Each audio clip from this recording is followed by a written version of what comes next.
शिवसेनेचे नाव आणि पक्षाचं धनुष्यबाण हे चिन्ह ताब्यात असताना, लोकसभा विधानसभा निवडणुकीत चांगले आमदार आणि खासदार निवडून आलेले असताना, सत्तेत मंत्रिपद बाळगून असताना, सरकार स्थिर असताना देखील एकनाथ शिंदेंनी ऑपरेशन टायगर केलं.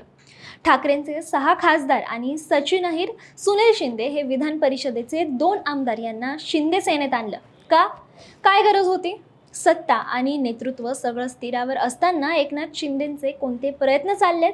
एकनाथ शिंदेंचं नक्की टार्गेट काय आहे तेच समजावून घेण्याचा प्रयत्न करूयात आजच्या या व्हिडिओमधून. नमस्कार, मी श्रुती आणि तुम्ही पाहतात लगाव बत्ती. एकनाथ शिंदे मुख्यमंत्री पदाची इच्छा बाळगून आहेत हे लपून राहिलेलं नाहीये. शिवसेनेचं नाव आणि पक्षाचं धनुष्यबाण हे चिन्ह ताब्यात असताना, लोकसभा विधानसभा निवडणुकीमध्ये चांगले आमदार आणि खासदार निवडून आलेले असताना, सत्तेत मंत्रिपद बाळगून असताना, सरकार स्थिर असताना देखील एकनाथ शिंदेंनी ऑपरेशन टायगर केलं.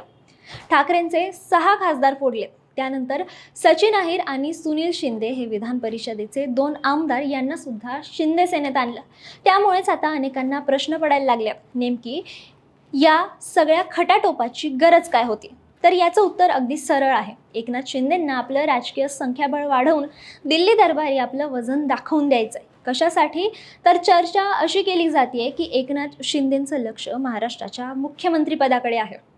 2022 मध्ये ते मुख्यमंत्री झाले, ते दिल्लीमधून मिळालेल्या महाशक्तीमुळे. त्यानंतर 2024 मध्ये विधानसभा निवडणुकीत शिंदेंनी विजय मिळवला. सेनेच्या जागा वाढल्यात, पण संख्याबळानुसार मुख्यमंत्री पद गेलं भाजपकडे. तेव्हापासून शिंदेंचे मुख्यमंत्रीपदाचे प्रयत्न सुरूच आहेत, पण 2029 पर्यंत कोणतीही निवडणूक नाही. मधला मार्ग म्हणून शिंदेंना उद्धव ठाकरेंचे अधिकाधिक खासदार आणि आमदार आपल्याकडे ओढून मोदी शहांच्या नजरेत वजन वाढवायचंय. पदावरचा आपला दावा बळकट करायचा आहे. त्यासाठी त्यांना पुन्हा एकदा दिल्लीचं पाठबळ हवंय. आता मुख्यमंत्री पदाची महत्त्वाकांक्षा म्हणजे फडणवीसांसोबत सुप्त स्पर्धा. एकनाथ शिंदे वरवर जरी फडणवीसांच्या सोबत वाटचाल करत असले तरीही ते नेतृत्व थेट अमित शहांचं मानतात. राज्यात जागा वाटपापासूनचा पेच असो वा खाते वाटप, प्रत्येक वेळी शिंदे दिल्लीला अमित शहांना भेटायला जातात. एकनाथ शिंदे बार्गेनिंग ही थेट अमित शहांसोबत करतात. त्यानंतर दिल्लीतून आलेल्या सूचनेनुसार राज्यात वाटाघाटी होतात. आता ऑपरेशन टायगर राबवून एकनाथ शिंदेंनी दिल्लीच्या मदतीनं खासदारांची संख्या वाढवली खरी, पण शिंदेंचं महाराष्ट्रातलं वजन सुद्धा वाढलंय.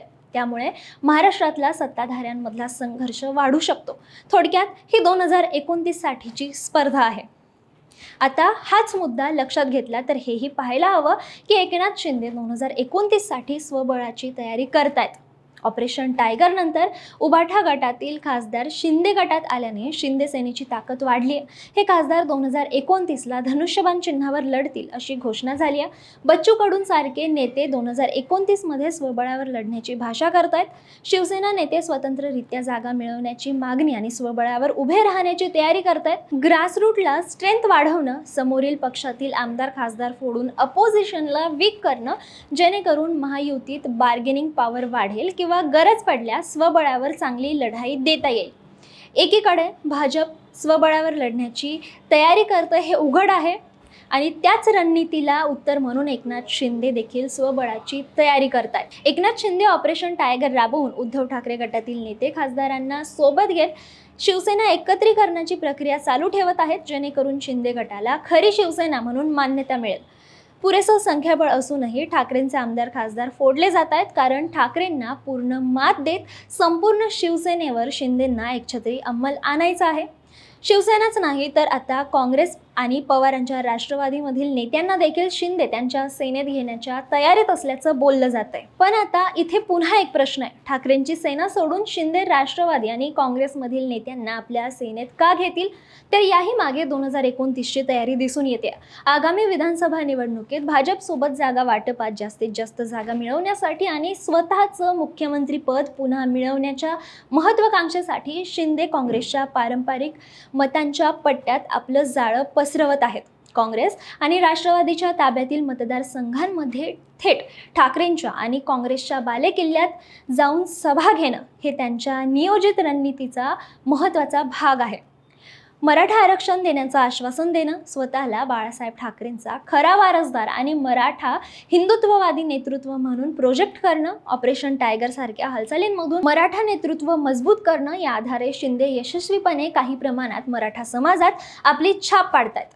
विशेषतः मनोज जरांगे पाटलांचं आंदोलन हाताळताना शिंदे स्वतःचं मराठा असणं हे हायलाईट करतायत. त्यात राज्यातील मराठा समाजाचा चेहरा असणारे अजित पवार यांच्या निधनानंतर मराठा नेतृत्वाची पोकळी निर्माण झाली आहे. ती पोकळी भरून काढण्यासाठी त्यात काँग्रेस आणि राष्ट्रवादीचे आमदार खासदार फोडून मराठा मतांवर प्रभुत्व मिळवणं आणि त्या आधारे मराठा नेता म्हणून इस्टॅब्लिश होणं असे एकनाथ शिंदे यांचे प्रयत्न सुरू आहेत.